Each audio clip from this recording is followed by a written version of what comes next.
your #1 source for sports. 97.1 The Fan. Boston's finest. Yeah. Columbus' adopted son. That's right. This is your town. Time for the Adopted breakdown, son, buddy. And we talked a lot about Trey Burke and the recruitment and all that stuff leading up to this. Let's get down to what's going to happen on the hardwood on Sunday, and let's start there. That's the marquee. If you're putting up who's the star of the show on Sunday, you're saying Trey Burke, Aaron Kraft, Shannon Scott. How does that play out? The last time that they played Trey Burke, and speaking of Ohio State, Aaron Kraft owned him in the Big Ten tournament. Trey has a chip on his shoulder. You know he wants to come back here and shine big in his hometown. How do you see it going? This is the battle I've been waiting for. This is what I wanted to see all season. Aaron Kraft, after the game he played against Purdue the other night, I'm sure that gave him much more confidence. But these guys, I'm sure they're focused on Trey Burke. He's been getting a lot of hype, as he should. He's been playing unbelievable, the best player in the country right now. Aaron Kraft is an ultimate competitor. If there's one thing to say about Aaron, I don't care through all his struggles or whatever, he's a winner.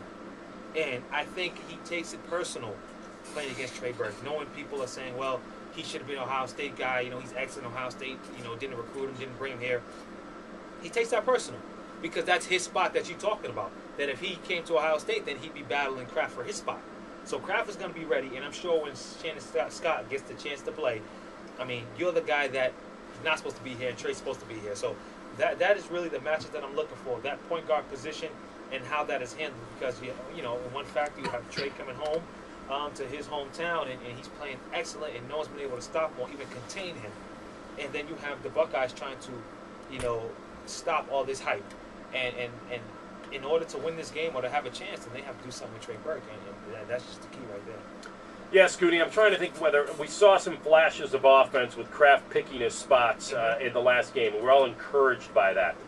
For this specific game, does Mata look at him and say, your job today is do what you do best.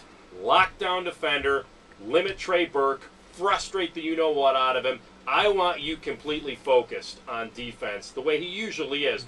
Or does he say that I still need you to be the Kraft that you were in the last game and pick your spots, get to the rack, draw some attention?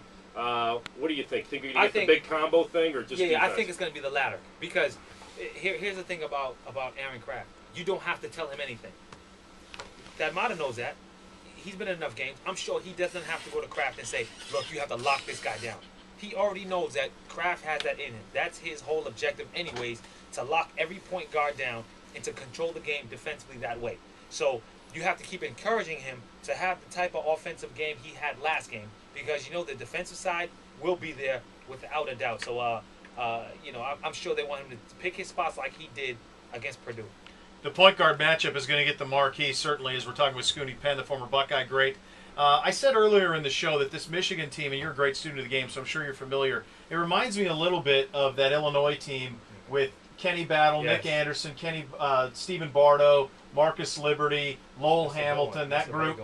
Those guys were all between about 6'5" and 6'8". And the difference here, of course, is that Trey is 6 foot. But when you talk about Robinson, Hardaway, Stauskas, those guys and their ability to be versatile, like that Illinois team was, that's trouble too. So we can talk a lot about Burke and the point guard matchup, but there's some other matchups that are going to be very interesting for the Buckeyes. Deshaun's going to have to play it at both ends. Talk about Sam Thompson, Lenzel Smith. If it's LaQuinton, if he's the one, you're going to have to bring it at both ends the whole game against this Michigan team. Everyone has to come to play. Every position. You figure, even their big guys, McGarry comes off the bench, and he plays with excellent energy. He rebounds, he runs the floor, he gets garbage points. Stauskas, the best shooter in the Big Ten, one of the best shooters in the country as a freshman. He scores inside, outside. We know what Hardaway does. We know what Glenn Robinson Jr. does. They have a well-rounded team. So you're right. We're going to talk mostly here about the point guard matchup, rightfully so. But within matchups, there are so many other matchups. Lenzel, who's he going to guard? Is he going to guard? Who do you think? Do you think he's on? I think he's on Hardaway. He has to go on Hardaway. Yes. So that puts Sam on Glenn. That puts Sam on Glenn, which is, I think it all matches up well. So then Deshaun will start with Stauskas. Deshaun's going to stay home. I don't know what's going to happen if they start like that with Stauskas. It's going to be hard to match that up, because Stauskas runs off of screens. He shoots threes. He's inside outside. He's good off the bounce. they are well-rounded. It's going to be a pretty tough defensive battle for the Buckeyes come Sunday. Yeah, there's so many good storylines like you guys have mentioned, and no one would have expected the freshman and Nick Stauskas to be ranked near the top 10 in three-point shooting percentage this year, and that's what makes it so dangerous. Ohio State's defense is going to have to be the calling card. That's going to have to turn into offense. Ohio State, if they can keep Michigan in the low 70s, I think they win the game, and I think that comes down to – you mentioned this a while back about trying to slow down. You've got athletes that can run, but against Michigan, are they going to try to pull what Nebraska did the other night, maximize possessions, use the shot clock, limit the penetration, get back in transition? How do you expect this from a tempo standpoint? Well, I think at first it'll be up and down. They'll go. Because at home, you never want to slow the tempo down. You want to get the crowd behind you. You want some easy dunks. You want to see some Sam Thomas highlights. And that'll get the crowd going, get the crowd behind you. But, yeah, just like you said, you have to kind of pick your spots because Michigan will thrive off of fast breaks. Oh, they'll love it. Yeah, you figure you take a bad, quick shot like we did against Illinois, they turn that into a dunk on the other end. Because you look at their athletes, even their big guys, they run the floor very well. Morgan runs the floor. Morgan, and then McGarry comes off the bench, and this guy is like a Tyler Hasbro. That's how he plays. Yeah. He does all the dirty work, and he runs the floor. So Amir Williams is going to have to get on his high horse and be ready to run up and down the court because these guys are ready to control that paint. I think what we talk about that's interesting is the reason, obviously, that Trey being from Columbus and that's making it a very exciting story would be anyway. Because all of Ohio State's perimeter defenders are going to have to stay home on these Michigan guys because they can all shoot it. The only way that you can stay home is if you shut down penetration at the point. Yeah.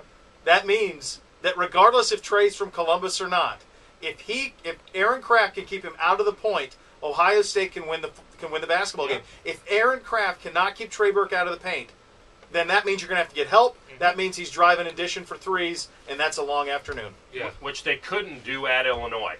Dribble penetration hurt them big time, and there was no big presence. Amir didn't play tough enough inside to alter any of those shots. And the backdoor alley-oops, it just killed them. I agree with you. That's a big part of the game. Michigan, I'll go back to this. Michigan has not really faced an environment the way we believe this can be on Sunday. They haven't gone on the road. They haven't played a ranked team on the road. I've mentioned this before you came in, Scoonie. They're starting to face their gauntlet now at Ohio State, at Minnesota, at Illinois, at Indiana. All the big teams in the Big Ten, they have not played on their floor. Ohio State's got to use that to their advantage and get off to a good start. They definitely will. But your point was right, Bo. The difference in this game is going to be the pick and roll. Trey Burke runs a pick and roll excellent. If you watch Michigan, what they do is he plays unselfish also. When he gets in that lane, if they collapse and people help, you have shooters all around. Now, what's that Mata going to do on defense? Are they going to cover it just 2-2? If that was the case, then you can't back up with the big man on him. If you can't hedge because he'll split, he can shoot the three, so you can't go under.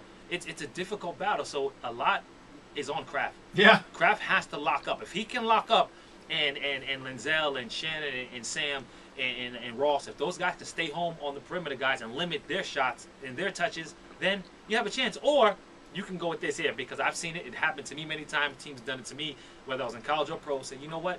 Go ahead, let him get his rocks off. Play the 2-on-2. Let him go ahead and get his 25 points, 30. Let him get off. But if Scouser doesn't hit threes, if Robinson and Hardaway don't get their shots, you will win the game. So there's different ways you can go as a coach. You can let him go ahead and do what he can do. Other guys be limited. NFL 2-minute drill coming up next. We'll do our predictions at the end of that. Bishop and Rothman, 97.1 The Fan.